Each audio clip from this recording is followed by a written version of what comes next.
Just to give you an overview of what the final pitch is, I'm sure you're familiar with The Voice, Of course, voice, Apprentice, apprentice, yes. and Shark Tank. Okay. So the final pitch is essentially a cross between those three shows. So entrepreneurs sing. That's a good one. So to me, to have someone, an entrepreneur, come up to me and say what we did inspired them and actually generated 200 jobs, that to me is like, okay, we're doing a good job. TV production, how it goes, like you come to one country and say, oh, I want to do a show. Where do you start? Where do you go? Who do you talk to? There are a million components to producing and making sure that a show actually gets on air, right? And I think most especially in this day and age right now, the playbook that we were so used to is no longer relevant. Today, we are honored to have John Aguilar with us as a visionary entrepreneur and media personality who's taking his groundbreaking business reality show, The Final Pitch, to Dubai. Known for transforming the startup landscape in the Philippines, John is now set to inspire and connect entrepreneurs in the Middle East. As a former national decathlon champion and author of influential books like The Art and Science of the Pitch and Methods of Greatness, he blends athletic discipline with entrepreneurial acumen. We are excited to delve into his plans for the final pitch in Dubai and explore his journey from athletics to entrepreneurship. John, welcome to Dubai. It's great to be here, Ivan. Thanks for having me here. What brings you here to Dubai? In the last period, you were here several times. Right. I think the past 4 months I've been here. This is my third time. And it's really been, I think, I would say, not the culmination, but the next step in the journey of what we do. So, And you do it for more than a decade now in Philippines. You are a celebrity in Philippines, people of 100 million people, a country of 100 million people. And the final pitch is the show that you would like to bring to Dubai. Is it that's the plan? that's the plan. So just to give you an overview of what the final pitch is, it's Yes. like, I'm sure you're familiar with The Voice, Of course, voice, Apprentice, apprentice, yes. and Shark Tank. Okay. So the final pitch is essentially a cross between those three shows. So entrepreneurs sing. That's a good one. I wouldn't say an entrepreneur sing, but very, very entrepreneurial in terms of what we're able to bring out to people. Because I think when you watch Shark Tank, which is how my wife and I, when we were watching it with our kids, when we saw that show and we were having these discussions with our kids about getting into entrepreneurship, starting your own business, it really inspired us to, say that one day, okay, the Philippines will have its own. And that's essentially what we did, but more than just pitching.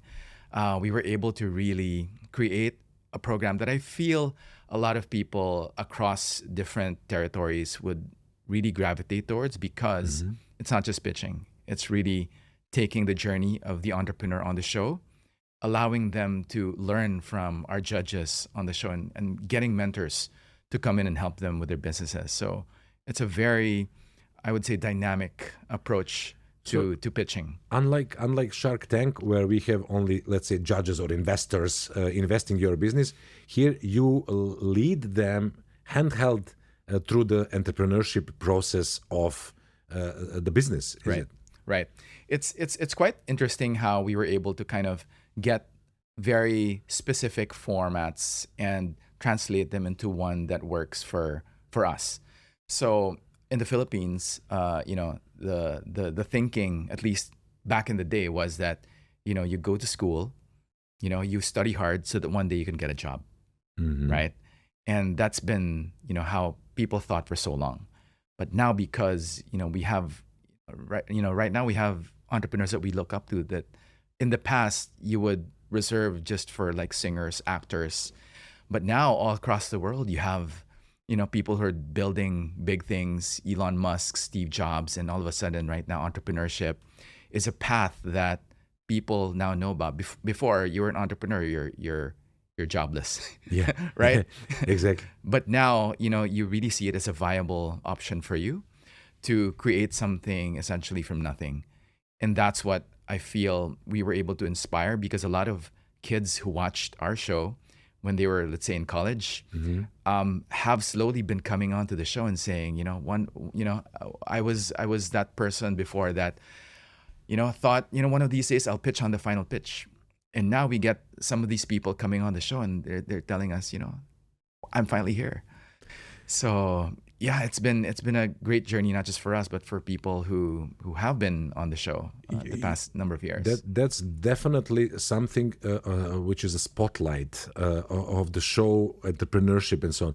And usually people tend to romanticize that, like, oh, I will be free, I will be flexible. No way. No way.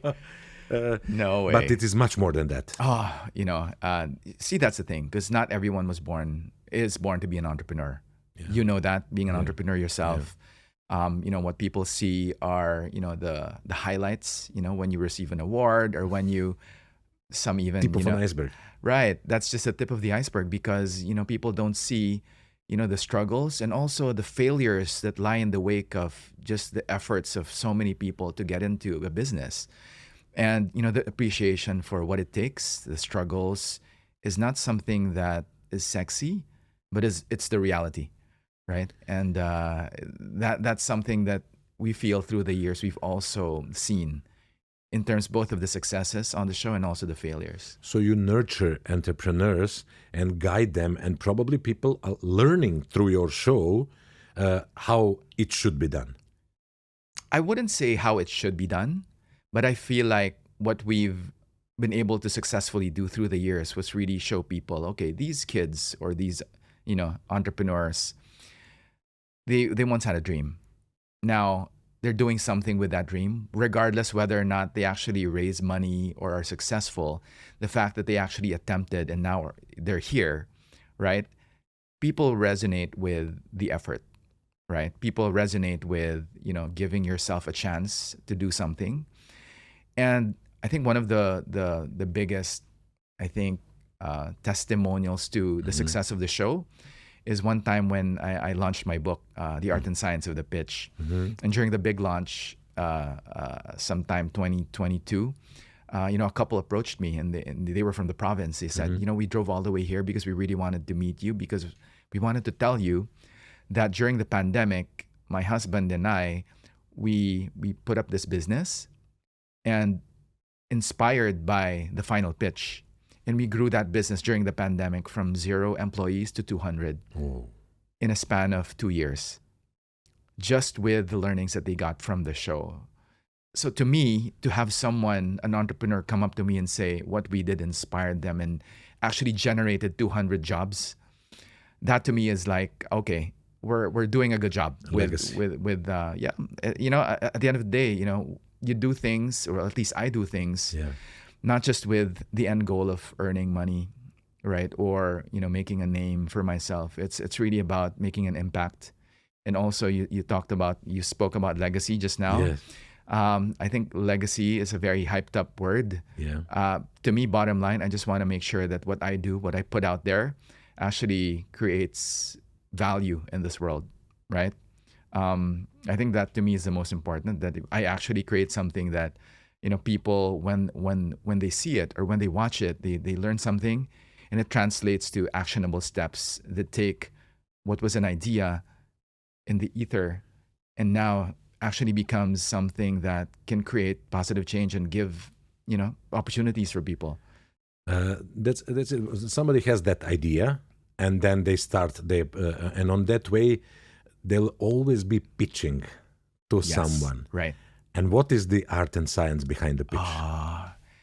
Okay. A while ago you said, because some people think, okay, at least my thinking before was, okay, I want to be an entrepreneur because that would mean that I can do whatever I want, right? It would mean that I would never have to pitch anything to anyone because I have total freedom. And the truth can't be further from just that. The fact that you're an entrepreneur means you're constantly pitching every day to, if you have a significant other, to maybe your wife, I'm going to take this direction. Is it something that we feel consensus? Yeah, exactly. So you're pitching to your significant other, you're pitching to stakeholders, possibly your present and future employees, because you want for them to believe in your vision. You want to attract the right talent. So you're kind of pitching in that sense. But also the very obvious fact that you're pitching to your clients, your audience, on a daily basis. It's never ending, right? You will never get to a point where you're no longer pitching because, we all need other people to resonate with what we do, to buy our products, even to be the consumers and people who are inspired by what we do. So at the end of the day, you're doing something not just for your own personal enjoyment or, I guess, values, but you're doing something to be able to affect change in other people. You mentioned that people start businesses to do what they love. And then they realize, they have to work hard in order to be able to do what they love. Your first love, one of the first loves, was athletics and Right. decathlon. So we spoke just a bit before that in business, focus is what counts. And in decathlon, it looks like from afar, like, I cannot choose which one. I love all of this. Like, how do you focus? Like, how important is the focus in sports, in decathlon, and in business? Right. The thing with track and field, with decathlon in particular. So Yeah. decathlon, for those who don't know, it's 10 events in track and field. So you do the running events, which is the 100-meter dash, the 110-meter hurdles, the 400, the 1.5. You're doing the shot put, discus, javelin, Oh my God. the pole vault, high jump, and long jump. So all of that you do within a 2-day period. Now, the key with the decathlon is not so much to be the best in all of them. The key is to be able to be okay in a few, but to be really excellent in a few. Mhm. So there are a few, for me, events that I'm really, really good at. These being the 100-meter dash Okay. and the pole vault. Mm. So I'm like, back in the day, I held numerous records in the 100 meters and the pole vault. That kind of helped me have a very holistic kind of training and capability for the decathlon. But it also was not the reason why I would say I was successful at decathlon. I was successful because I was okay with the rest, but I was really good with a few skills. And I think that also translates well to entrepreneurship, right? Because entrepreneurship, especially in the beginning, you're It's going to be decathlon. it's decathlon. You're doing everything on your own, right? When you start your 1-person, 2-person company, you have no choice. You are the main salesperson, the driver, the marketing person. You're doing everything, right? course. But I think key to that would be to really find your genius, what you're really meant to do in this world, discover that, nurture that, and get other people to be able to help you in the events where you're not so good. So in essence, the decathlon allowed me to kind of have a parallelism with how I was successful before as an athlete and transpose that to the world of entrepreneurship. I know for a fact that I'm not a numbers guy, right? I know that So that's not your 100 dash. that is not. That's like my 1,500 meter run. I just need to get through it, right? But my genius, my 100-meter dash, my pole vault, that's my vision, I Right. wanted to say it. I wanted to say it. Yeah, right? That's my definitely. vision, and that's also my ability to be able to, I guess, convince people of my ideas. So one thing that I feel, I'm really good at is whatever it is that I think about. Somehow I know how to translate that to reality. 0 to 1. Exactly. It's like I think of something. There's going to be 1,001 things that need to get done to get to that other side. I don't know what these things are going to be, but I will do everything in my power to make sure that I get to that result. So the fact that I was able to do these things, whatever it is in business, gave me some sort of, I guess, confidence, knowing that, okay, I know what it takes to build something to get people involved and to enroll them in my vision. And it's worked regardless what shows, business, or books that I got into. I knew that this vision can't just be a vision just by thinking about it. I have to be able to do these steps and involve the right people who will help me in the other aspects where I'm not so good at. So that's been kind of like my formula. No, that's really something that I recently heard about our favorite podcaster, Stephen Bartlett, who was here in Dubai a few days back. And he said the name of the institution is company. What is company? We are company of friends, company of people. And this is exactly where the success lies. You were saying about the focus, and now your focus is in Dubai. Right. What brings you here? What Dubai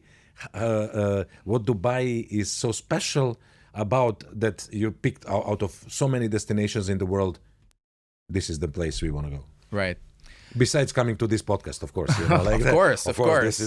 This is like the main reason why I'm here. But apart from this reason, I feel like, as with a lot of people who have come to Dubai and saw opportunity, I think the people who I spoke with, even prior to coming here, I was here maybe 7 years ago, for our real estate show. We covered a real estate show. We were doing something here.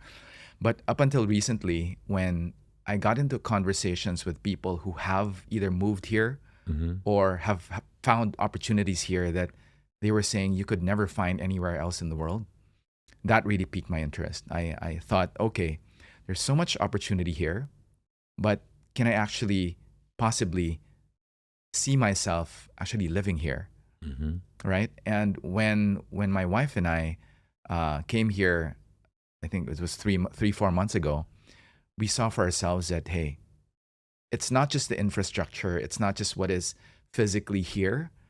What matters more to us realizing that there could be a future here for us is that the people here that we started talking to were very receptive to the things that we feel we built successfully in Asia. But here, if we are able to successfully build what we built in Asia, it would be so much more exponentially bigger than what we could have ever built back home. I feel this because not just of the resources that are available to people here, but also I think generally the openness of people, right? People here, you have an idea, you have a brilliant idea, you let them know about it, they will listen to you, and they will, if they feel that there's something that you can do together, they will actually take steps to make sure that, there's a next step to it, right? It's not just talk, right? Because in, other parts of the world, especially in Asia, sometimes, you can't say no, right? It's hard for some Asians to say no, right? And you never know where you stand. But here, if there is interest, they say it, and there's actually a next step that you can do together. So that's my very important impression that really shaped our decision to, okay, I think we're going to be here for the long haul. And the Filipino community here is huge. Oh yes. Recently, Dubai got European League basketball club. Okay. Playing in the Adriatic League. Okay. And there is the first Filipino playing in any European league. Amazing. Terdy Rovena is now in Dubai. Amazing. And I go to the games. I love basketball, obviously. And I come from a land of basketball. Okay. But the passion and love Filipinos show about basketball is on another level. For sure. They cheer every time Rovena gets the ball, and it's so passionate and so nice. So there is a community. Do you think that will help your kicking off the here on this market, the show? Yeah, I think that's a good analogy, not just on a sports perspective, but also how Filipinos generally around the world have been perceived, right? Good and bad, like Filipinos sometimes were in the past typecast, right? There are certain, I guess, occupations or inclinations for what you would, think a Filipino is in society. In Dubai in particular, that's something that I feel our we call them kababayans, kabayan. We're very proud of our kabayans across the world because we feel and we know that they are the modern day heroes of the Philippines, right? If not for our overseas Filipino global citizens, our economy would not be as robust as it is because of the money that they spend, or rather they send back, regardless what season it is, right? But, I feel like there is an emerging global Filipino now. And this is the Filipino who is out there to not just participate in society, but to actually lead, enterprises, movements. And, this is something that in the past years I've seen globally. And me being here, I think is a good step in that direction towards establishing, a bigger role that Filipinos in the future will be playing in society. I feel really that this is our time because, Filipinos are very talented. We Extremely. are right. We are very hardworking, Creative. creative. So really.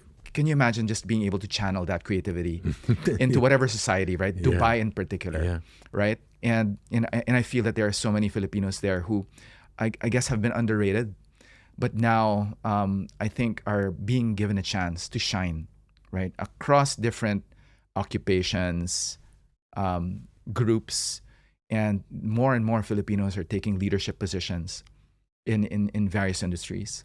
So I think we wanted to be able to also put a spotlight on that.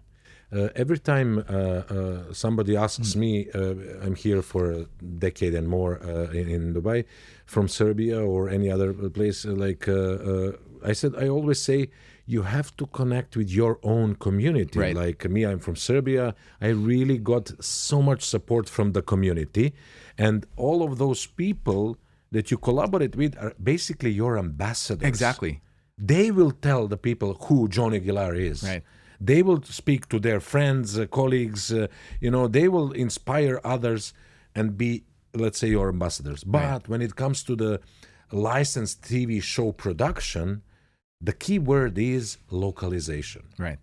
So have you had some ideas, I'm sure you had, on how do you localize something that is built in Asia Pacific and then came to the Middle East? Right. Do you have any takes on the directions that will be maybe a little bit different than in Philippines? Sure. Like in terms of localization, I feel that there are nuances, you're right, to, different cultures, different territories, but I feel like the universality of entrepreneurship, regardless where you are in the world, what we've done in Asia will translate very well in the Middle East.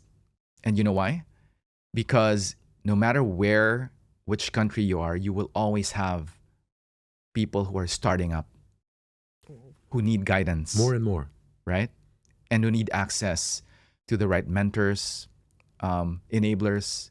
And that's essentially what the final pitch is. More than a pitching competition or a pitching show, we're really about giving a break to these rising entrepreneurs who are not just starting out, but have very big ambitions. And coming to the show, going on a hero's journey, and the viewers actually following them on this journey. So regardless where you are in the world, that's always something that will resonate with people. Like you always root for the underdog, and you always want for, these people who are, really trying to make something out of nothing succeed. I think that's the beauty of our show. It's that we give a break, but we also show people, not just the ones who participate on the show, but the viewers. We show them, okay, these are the flaws of the business, or maybe this is how you can improve on your business. And that's really the magic, I feel, right? It's being able to constructively analyze, assess a business, see from your perspective how you can change it or improve it, and maybe have that as a successful pitch later on. So I think the difference between how they start and how they end in the finale, the night and day, right? That's what people see, and that's really the value. Even they say about Gen Z that they are most relaxed generation in some time. and they will not aim for the corporate jobs that much as millennials and Gen X maybe, and they will go for, like, why I would work in the corporate and be like A slave? Yeah, I didn't want to say that. Definitely. And if I can work something that I love, that fulfills me, like, and so on. And I think that Gen Z is more. How do you see that? Have you seen that for the youngest ones now coming into entrepreneurship? Like are they more into, okay, I'll do something for for myself rather than going corporate? Do you feel that trend, or? I feel like because they have, or at least they feel like they have a choice. And access to And information. access, exactly. Yeah. Then, okay, that would be a route that they would take. But I think, the self-correction of that journey happens when they do take that route. Because then you realize in a very, very, when life hits you, that, it's not all it's meant to be in your head, right? When you say that, okay, for example, in my line of work, in my business, when you just graduated from school and you say, right, now, because I did a school project, I'm a producer. I produced my school project. Then now, I go, I'm an entrepreneur, I'm a producer. Yeah. But until you get that no and that nasty feedback from the client or audience that says, no, you're not. Right? You need to earn your stripes. And I think the self-correction in the failing because of whatever, That's be a it, normal thing. Yeah. right? I think it will teach you the lessons that you need to learn. So I feel like, that's the natural course that things will take. So even if, like in our generation, we learned the hard way, and, these younger up-and-comers will also learn the hard way. Yeah, Maybe everyone has to pass that. Right? Maybe initially they think that they can, but Skip the line. right? But the truth is that, okay, they'll learn it. They learn it. Okay, and talking about learning in the past decade or more, even more for the other TV shows, because now you finished the 10th season of The Final Pitch in Philippines, which was specific, which we'll talk a bit later. But you obviously learned a lot about production, a lot about entrepreneurship and so on, wrote books and so on. But now we come to one part of the conversation which I really would like to emphasize, which is TV production. How it goes, like you come to one country and say, oh, I want to do a show. Where do you start? Where do you go? Who do you talk to? What is it that you need in order to establish the show somewhere? Right. So there are a million components to producing and making sure that a show actually gets on air, right? And I think most especially in this day and age right now, the playbook that we were so used to is no longer relevant. What do you mean? Before it was very easy. You either were an independent or you worked for or with a TV station. Yeah. Now the permutations are so varied, right? You could be a TV producer, but also be a social media star. You could be on social media, just on social media, but still have more reach than the traditional TV. It happens. It happens. That's the reality of the landscape right now. So I think, although I appreciate your question about like how it's done, but I feel the bigger question now is, in a few years, and I think it's the few years is actually even now. Yeah. No one really watches a lot of TV anymore, right? And the death of TV may come sooner than later, regardless whether we. But what is like the interim solution for now? Because we all know that money is still going there, like advertising money is still going a lot on TV. It's more and more on digital, but it's on some programmatic and stuff, not so much in content creation, so. But so that does that mean that your show here in Dubai or already in Philippines, because there are all the episodes are on YouTube, of the Final Pitch. Right. will you make some interim solution like, okay, we are on TV?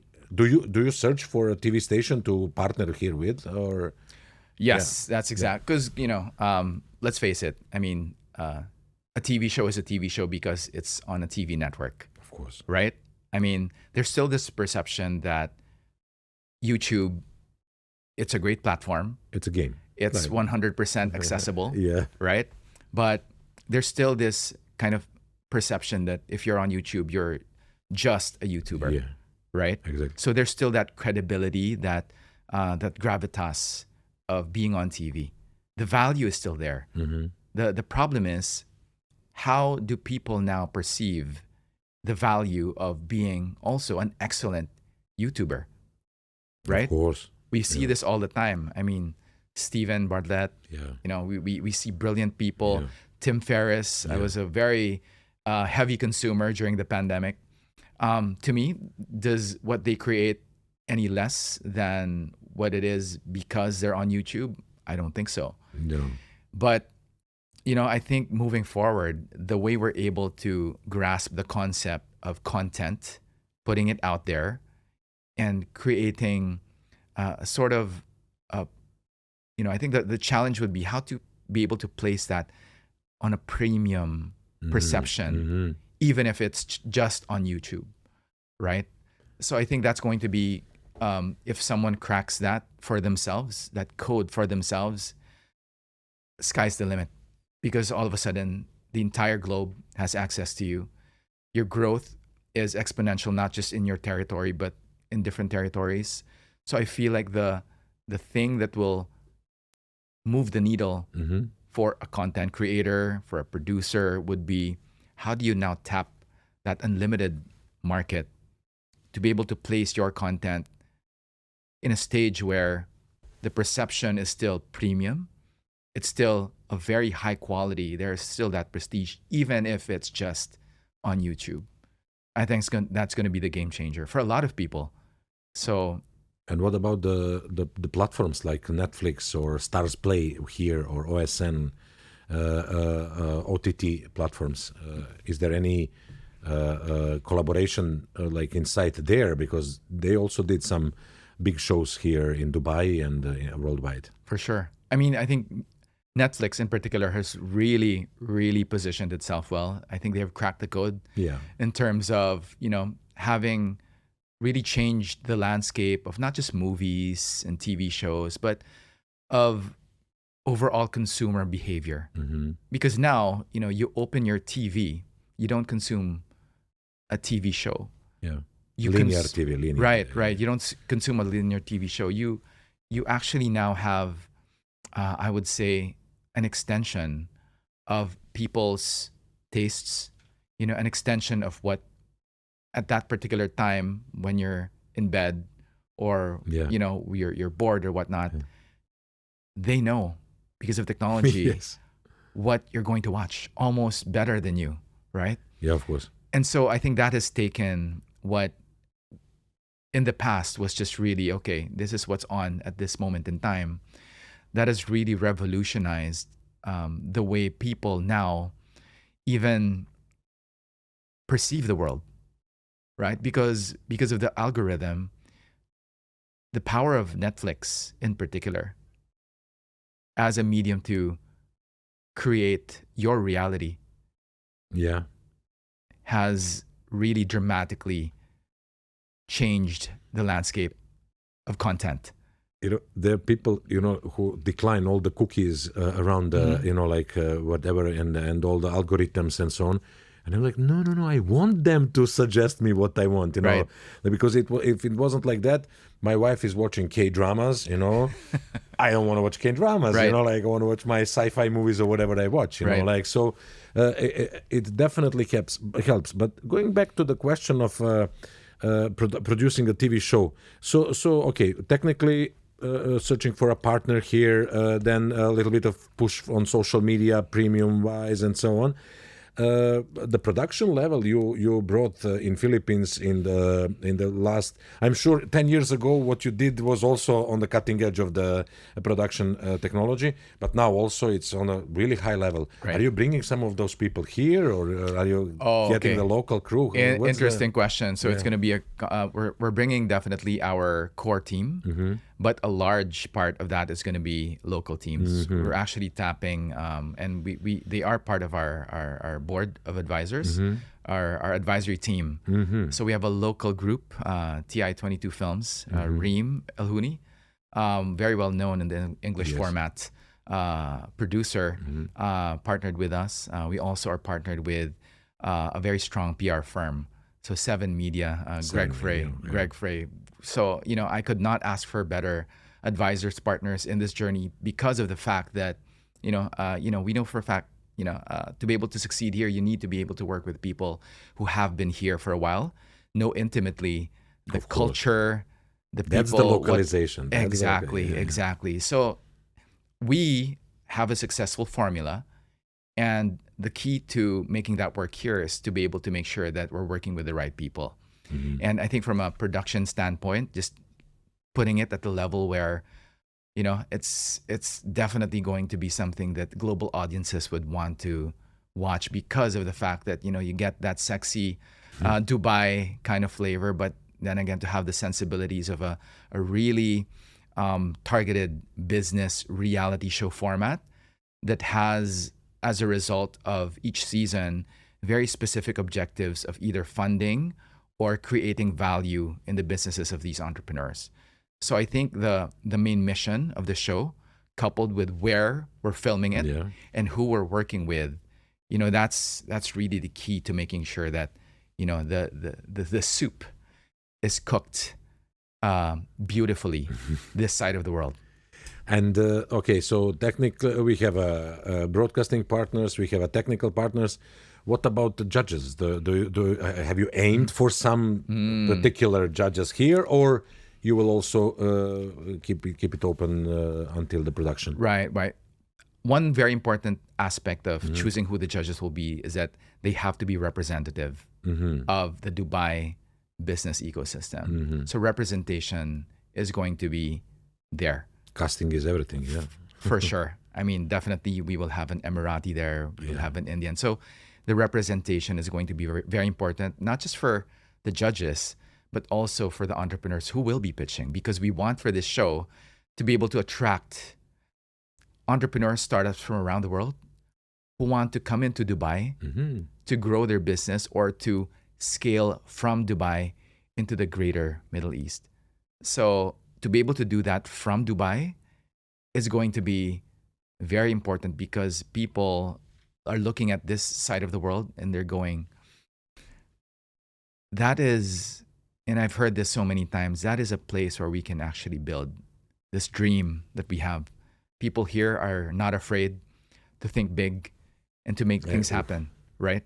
We see it all over us. Yes, exactly. And I feel like that perfect combination of giving that opportunity to these entrepreneurs, putting it in this platform, and being able to work with the right judges who not just have the resources, but really the capability to be able to make sure that they serve as strategic partners, be smart money that will enable these entrepreneurs to be able to use their network, use their businesses to be able to scale to Dubai and across the region. So that's going to be key. That's the beauty of Dubai. So many nationalities. They say more than 200. I don't know to name 200 nationalities, but okay, more than 200 nationalities live here in harmony and really in a really amazing environment. And as you said, everybody's dreaming big. When you see the tallest tower, the biggest fountain, the biggest this, the best this, fastest this, you also are you're inspired, you know, like and so on. So many projects started and people want to move in here. And and then the entrepreneurs will be the cream on that cake, like when everything is set? And then what kind of entrepreneurs you will be looking for the show? What is the experience from Philippines? Okay, in particular for the first season, it's going to be very open, right? It's not going to be themed at all, although we've had that themed editions in the past. But we want for the first season to be really something that people can watch and go, okay, it's not just about tech startups. It's not just about the usual suspects that VCs usually gravitate towards. You know, they're always looking for, you know, the returns and the Scale-ups, valuation, right? It's going to be a good mix, right? It's going to be a good mix of businesses that can scale traditionally. And when I say traditionally, these are possible maybe franchise models, maybe possible businesses that are aligned with the businesses of the judges, be it whether maybe it's a construction or a health tech related endeavor. So, you know, we feel that a good balance and something exciting, and you know, I want to underscore the role of the entrepreneur here, right? Because, and we know this, when an investor invests in a business, the investor is really investing in the founder, right? So they say, like the business, love the founder. Right. And right. why is that? Why do you think they say that? Because I think the founder, more than any, you know, I mean, I think the business idea, you know, ideas are a dime a dozen, right? But if you find a founder who's not just passionate about what they're doing, but also has a very directed North Star, right? That founder knows why he or she is doing this business. And regardless what kind of obstacles that founder may find along the way, to be able to get to the end game, and they're going to take a lot of permutations along the way. To get to that end game, you have to be able to align yourself with your North Star, your why, right? And I think sometimes founders are just so caught up in, okay, this is the latest thing, AI, blockchain, and that becomes the focus. When in fact, the focus really should be, why am I doing this? Why am I intimately... What problem am I solving? Yeah. Exactly. So I think that's very key. And I think the best investors in the world know that and gravitate towards that naturally. So I feel like if you're an investor that is out to look for an entrepreneur who is intimately involved in trying to solve either a personal pain point or something that is close to his or her heart, I think that's really going to be key to the success of that investment and to the success of that partnership. So, you know, I think, you know, having said that, sky's the limit in terms of what industries, even stages, that, you know, are going to be exciting to back. Because in the past, we've even had on board even idea stage companies. Come with a PowerPoint and a good pitch. Yes, we have given that break.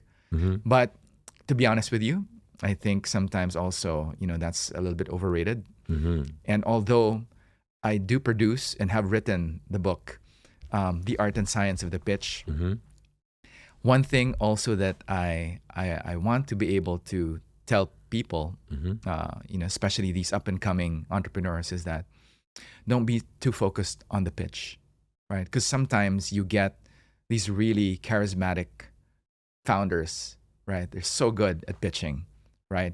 But at the core, what is it exactly that you're pitching, right? There is a disconnect.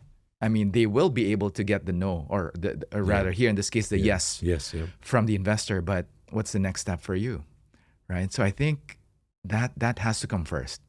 That has to come first before the PowerPoint. That has to come first before the knowing what to say, how to say, and, you know, how to be able to psychologize the investor. Because at the end of the day, I think you need to be able to get the funding that you deserve, right? And the funding that... Money shouldn't be a problem. Money shouldn't be a problem for a good idea, good startup, good organization, good operations, good sales, good... So money should be there, but also, you know, like people have to... You have to sell the dream. That's very hard to sell some... So, oh, I will do this, I will do that. And talking about the dreams and North Star, which you mentioned recently, what is your North Star from today in next 3 years Okay. when it comes to Dubai market? Philippines, I'm sure. New seasons, new stuff, and so on. But in Dubai, what is your North Star? What you're aiming for?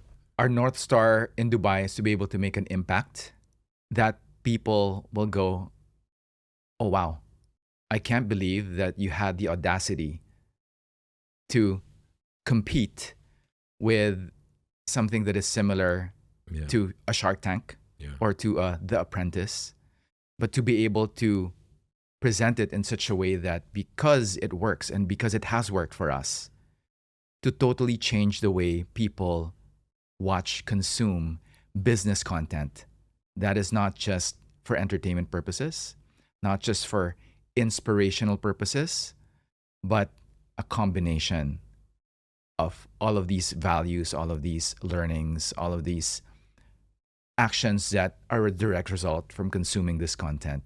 I want for it to be able to, like the decathlon, right? To be able to kind of hit the right notes and be able to inspire someone to really take concrete steps because they were not just inspired, but because this show was able to help them operationalize what those steps should be. So I think at the end of the day, if you're able to inspire someone and teach them how to improve or build a business, I think that's going to be very key to making sure that, okay, this show actually is going to make an impact. I hope that this comes very fast, not too fast, but in a nice pace that it is possible to produce on the high level that you set up in the Philippines, and also the impact you had on Philippines to transfer here.